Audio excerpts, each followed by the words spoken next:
This is the Action Movie Guys podcast, bringing you action movie reviews from across the decades, plus box office numbers and insight like never before. And now, your hosts of the Action Movie Guys podcast, Alex and Nate. What's up, everyone, and welcome to episode number 180 of the Action Movie Guys podcast. I'm your host, Nate, and that's my co-host, Alex Figueroa. And this month, the last 5 months, me and Alex been in this boat in a river, and we've been going through the river of time. We finally hopped out that boat. It's time to start a new month and a new set of movies, and we are calling this month Cruising with Tom, because we're going to be watching 5 Tom Cruise movies. These will be all non-franchise movies, so you won't hear Jack Reacher here, you won't hear Mission Impossible here, but you'll be hearing some standalone films starring the one, the only Tom Cruise. I love him, you love him, we all love him. So, Alex, I know already that this is a first-time watch for you, correct? Yeah, I'd never seen this movie before, so this is the first time. Yeah. I was a little surprised when you said you hadn't seen it. I have seen this movie many times. I do love it. It is from Steven Spielberg, who is, of course, my favorite director. So this was the first of their kind of sci-fi team-ups.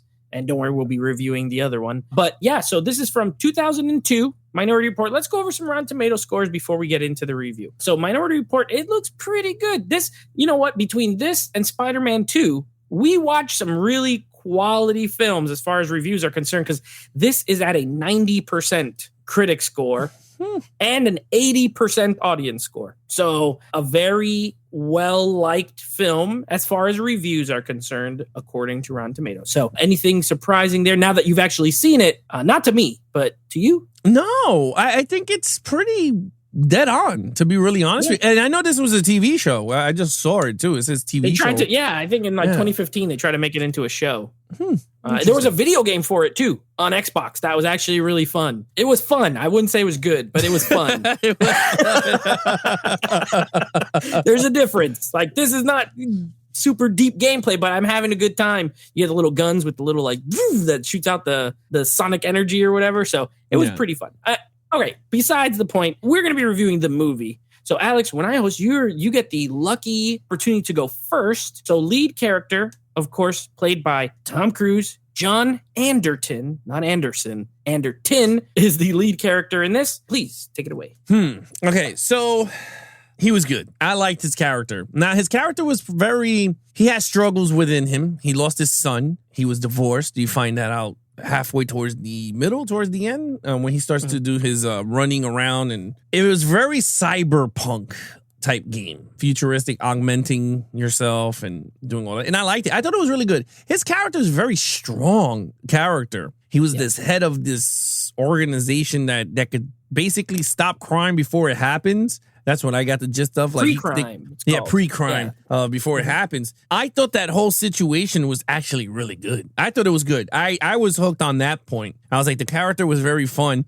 And then him with the villain, which we're going to talk about once he hits the villain, and Colin Farrell's character, they all worked well. I mean, Colin Farrell was a douche. But he was really good at being the douche. He was like an FBI agent. Yeah. And the cool thing about this movie that I think that gravitated to me was it was like a very noir type of sci-fi movie, right? Like a Reminiscence. I hope I said the damn movie. Reminiscence? Right. Reminiscence. It reminded me a little bit of Reminiscence in the aspect of it's not narrated by like how Hugh Jackman was narrating the story, but this was followed the Tom Cruise. Tom Cruise was just guiding you through this whole noir type story. So it felt kind of noirish. That could be me though. I mean, I can't wait to see what you think about it. But with that said, I gave Tom Cruise a 4.5. I thought he was really excellent. I don't think he was perfect for me. I know that you were really big on this movie. I think there's other movies within this month I think was better. He had a better role for that. But this one was actually really good. I gave it 4. I mean, 4.5 is like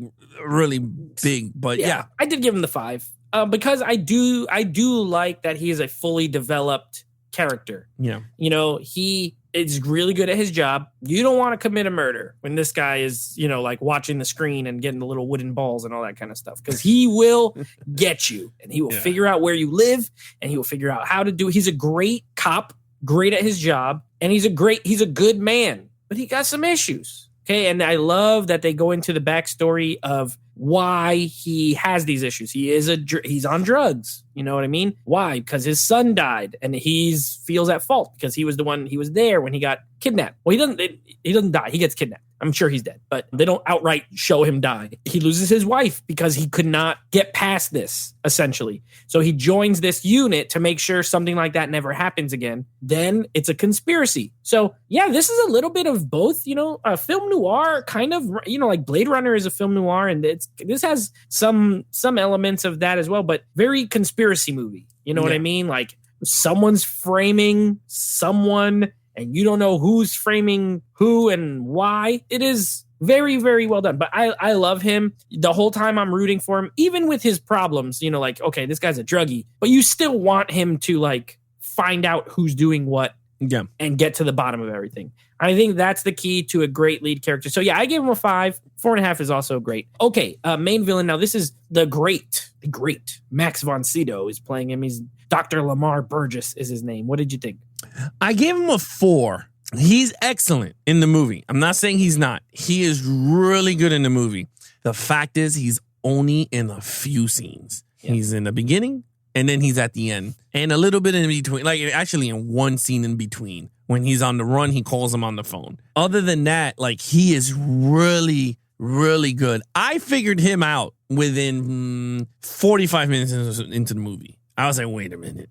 When I saw the highlight again, I was like, I think this is the old bastard. I was like, because when they showed him in the room with Colin Farrell, I was like, okay, I kind of knew it was him. Like he took the gun and I was like, okay. But again, we've seen a lot of these type of movies, so you kind of know the clues. Sure. But it was pretty cool because I really thought it was Colin Farrell until that scene developed. And I went, oh boy, it was the old dude. Like his friend. Actually, his friend mentor, I guess, right? It was his mentor. Yeah, it was like someone that he really looked up to. Yeah, he joined because of him. But yeah, look, he used it against him. His son dying and figured out how to use this machine and flip it around. And I thought it worked very well. He was good. Like I would have given him a 5 if he was just a little bit more into the movie. Because he did everything that a villain does. Like he set him up perfectly, used his weakness, and still like almost got away with it until Tom Cruise was like, no, you ain't getting away, bastard. And I liked it. I thought it was good. So, again, I gave him a 4 for main villain. Yeah, I gave him a 4, too. It's hard to give 5s. Again, you got to really knock it out the park. And the performance he did, Max von Sydow is great. But you're right. He's not in it a ton. He's in the beginning. He's a one scene in the end of the second act, and then he's at the end. But he gets his hands dirty while he's there. He shoots my man Colin Farrell right in the chest. Once he puts it together, which I love that scene, by the way. I love when Colin Farrell starts to figure out, he's like, no, wait a second. This is an echo. And this is and he starts to know, and he's like new to the whole thing, which I love. I love his character, bro. I love Colin Farrell in this movie too. He's like really, really good. And this was before he was like, you know what though? Colin Farrell never blew up huge, but this is when he was like still kind of newish on the scene.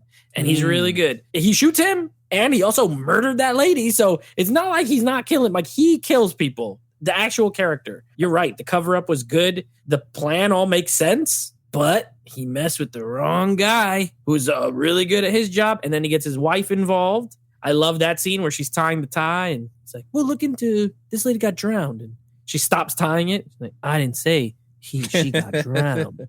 And I love the scene where he stands up and he just moves the chair out of the way. And he's just like standing. It's very foreboding, he's like, it's intimidating. He's trying to intimidate her. He's big. She's kind of small. And he's just standing there staring at her. Oh, it's so good. This movie. I got a lot of other stuff to say later, but I do agree with you. This is not like the greatest villain of all time. And I'm going to give him a 5. It's a 4. He's solid. He serves the purpose. He's the puppet master pulling the strings. And then you find out who he is and why he's doing it. And then it's good. It's solid. I don't really have complaints, but it's not perfect. All right. Now, here's where we might take a slight step back. So action scenes. Okay. This movie does not have much action at all. This is more story based, but I gave it a 4.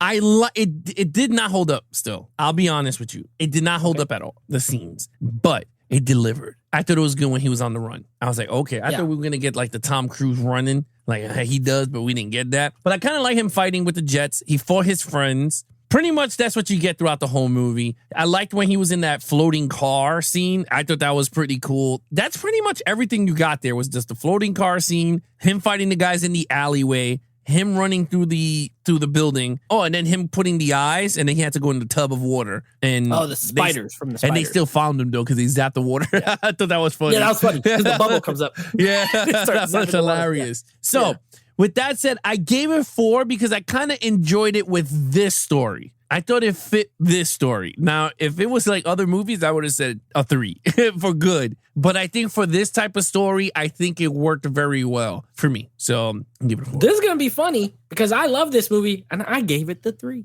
Hardcore Nate. Hardcore Nate. Very hardcore. Listen, there's 2 action scenes in this movie. Yeah. They're both really good, though. So that's why I still gave it a 3. The scene with the jetpacks, I love. I still think it looks better than like some movies that come out now because at least they had the sense to put people on wires and like make them fly around instead of just making them CGI. You know what I mean? They could have just made them CGI and they would have looked all rubbery and weird. But Steven Spielberg, being the director that he is, he's like, hey, look, we'll put these jetpacks. You're going to be on wires. It's real people floating in a space. So I love how it looks. The car scene, if you remember, we did a show a while back called Redo or Redon't. And I mentioned how the Total Recall remake car scenes pretty much ripped off the way the cars go in this movie. And now that you've seen this, I think you could agree. Like the whole, they're not really on wheels. I mean, there are cars that have hovering tires, but they're it's like magnetic. So they're on the road. They could go down the side of a building. They can, the way the cars look, very Total Recall copied off of it a lot. So that's why I didn't like that movie as much. Cause I'm like, well, Minority Report already did this and it's better. I do like that scene where he's jumping on the car. And then the other ones, it reminds me of a video game a little bit. And then the scene in the factory when he's fighting with the guys and they have those guns, the little, and they, that was like cool. Wind it up. Yeah, that was cool. That was cool. And blast like energy at them. And then he gets built into the car. But I love the scene when he pops up. Like they're all walking down the thing. Yeah, concert like this. I love it. It's so funny. But like the slow pop up. Like I thought that chair crushed him, and he survived. He's in the Lexus, and he drives away. So, but that's it. And I know it sounded like I just said a lot, but in a 2-hour and 20-minute movie, it ain't a lot. It is well executed. This is Steven Spielberg we're talking about. So it's not like you're getting piece of crap action and a little bit. You're getting like really high quality, but not a lot. In this particular movie. So I gave it a 3. You gave it a 4. Spoiler alert, that's definitely the lowest I'm giving this movie in any category. So, okay, storyline. I'm giving it a 4 in story. Ooh, it's a great storyline. It's a very great storyline. Again, I never seen this movie, so it was a very mystery, like I said, mystery noir type of sci-fi movie. Mm-hmm. It was right up my alley. To be really up, I enjoy these type of movies. I mean, I know we all with the gun hole, with the fighting and the martial arts and all this. Sometimes it's good to sit down and just watch a movie that you could a mystery unfolds. And I love when when you start to play who's this and who's that. I always love stuff like that. So with that said, excellent job to the writers that wrote this movie, which was Philip K. Dick. Philip K. Dick wrote the original short story. Yep. Yeah, he wrote it. I thought it was a great storyline. I thought it was good. And I could see this movie getting remade. That I will say now. Again, better technology and stuff. But I don't think they will do it. But with that said, I gave it a 4. Yeah, I gave it a 5. I love it. It's so well written. Like the script is really good. I had a feeling you would like it because I remember you liked Shooter a lot. And this is the same kind of, I mean, it's in the ballpark, right? Because it's a guy, he gets set up by some people in power. He got to clear his name. It's that conspiracy. That's more big, like military and government. This is a little more small scale because it's just the Washington, like police, the Washington, D.C. police. But it's still the same concept. But I just think it's so tight. There's no real holes in the movie. Plus, I like the whole thing with the twins. They had this ability to see the future. But everything is really well thought out. Like only all 3 of them have it. And the way they explain the echo, and they explain a lot of cool concepts in a way that you can follow the movie no problem. And then while the mystery's unfolding, it makes it easy to kind of keep up with what's going on. So, and also this is a reverse of some other movies. Like it's 2 hours and 25 minutes, but I feel like they filled the whole 2 hours and 25 minutes with details and plot. And I'm never bored anytime I watch this movie. I think the pacing is really good. Even the slower parts, they're explaining things you need to know. like the lady with the plants when he goes there and she's telling him what the Minority Report is and all that kind of stuff. And yeah, it's I love it. I think it's a great storyline. So yeah, I gave it a 5. You gave it a 4. All right. So overall, I'm just going to continue going. It's a 4. It's a great film for me. Honestly, it's crazy. I mean, everything you said was right. It was very well paced. It was a fun movie to sit down and watch if you're into some like these murder mysteries, because this is what it was pretty much a sci-fi murder mystery. It worked very well. I liked the beginning scene where he had to save the couples from getting killed, which they showed you how the thing worked. I thought it worked. I love their watch that they had. Oh, yeah. That was it was a Bulgari watch, too. Yeah, that was, it's mad expensive. But, yeah, that was pretty good. My favorite scene in the movie, you're going to be like, no way. You're going to be shocked. My favorite scene in the movie. My favorite scene in the movie is when he's getting his eyes get ripped out and the guy is explaining to him which way to go. And it's like, your right rope is going to the bathroom. Your left rope goes this to way. The fridge. Yeah, to the fridge. And then when he goes in the fridge, he eats the nasty sandwich with the nasty milk. Rotten sandwich. Dude, so I was eating dinner at the same time and I said, this is gross. I was like, what are we doing? Got maggots on it. Oh, yeah. Between that and the sick stick, which makes people projectile vomit, there's like pretty vomit stuff in this. Yeah, it's a lot of freaky dicky vomiting. But like that was my favorite scene because you could see like it was just cool. He had to use his senses until the timer came back and his eyes was different. I thought that was pretty cool. I like that augmenting stuff. So it makes it fun when the characters do that. I like the whole story with the kid. I thought it worked very well. With that overall, every character here fit their roles perfectly. This did not feel like a Steven Spielberg movie. I know he's your boy. I'm going to be honest with you. I know he's your boy. But I got to say, it did not. I would repeat, it did not feel like a Steven Spielberg directed this movie. Steven Spielberg does the stupid thing with the flares. That's the only thing I could go, okay, the flare. But other than that, I didn't. You could have just told me it was just Tom Cruise and figure out the director. I would be like, I don't know who the hell this is. I was like, J.J. Abrams? Yeah. Because to be honest with you, I would have said J.J. Abrams first. But with that, I gave it a 4 for overall. I kind of like that. I kind of like that this doesn't feel like a Steven Spielberg movie because it shows my man's got range and skills and talent. My man. Steven Spielberg is my guy. He's my guy. And this is another example why he's the greatest director of all time, in my opinion. This is not his best movie, and yet it's still a really awesome movie that I love. My overall is a 4.5. It's a 9 out of 10 for me. Always been, always probably will be. It's not a perfect movie. I save my 10s for things I think are really, kind of perfect as they are. It's not, because again, I'm scoring on an action perspective. Like if we're not factoring in action at all, that's still a 9. But yes, I love this movie. I love the look of it. I know we were talking off air before. It's not for everybody. It's not a beautiful looking movie, but yet it's a beautiful looking movie in some ways. You know what I mean? There is a certain beauty in that kind of dingy, really grainy film look that it has very blown out whites, and it's a very stylistic, movie. But you're right. This is not a typical Spielberg movie. And it's great. Tom Cruise is great in this. I think his acting is really good in this movie. Yeah. People, I think Tom Cruise is a really, really good actor. I don't think he's an Oscar, caliber actor, but he's really good at what he does. And I think he played this role great. He was in great shape. He was looking fit. He had to be in his late 30s, I think, in this movie. So he was still 38, he was still 39. pretty young. Yeah. So, he was doing his thing. I love all the subplots. What's always funny too about this movie is and I always love it because they're trying to chase him. He saw the murder happen, like he's going to shoot this guy. And I love the build up to him knowing he's going to do it and trying to figure out how he's not going to do it. And then when you finally get there, you're like, oh my gosh, he's still going to do it. Even though he knows he can just not, he can't. Like he has to get to this place. He has to go see this person. And I love the inevitability of it all. Like no matter what, you're going to go do this thing.